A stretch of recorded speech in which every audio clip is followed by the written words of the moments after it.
দীপক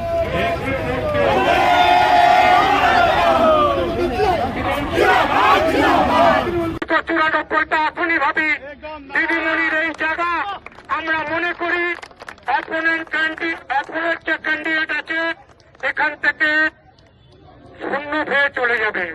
তার কারণ বুঝতে হবে যে ক্লাস প্রত্যেকে আমাদের সাথে ছিল, আমাদের সাথে থাকবে।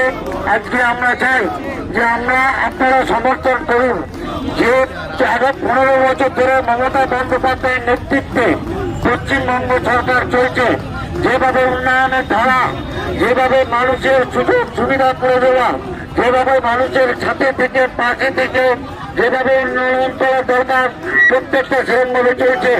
আমাদের এই পশ্চিমবঙ্গের আরো উন্নয়নের দরকার আছে। আর যদি উন্নয়নের দরকার হয়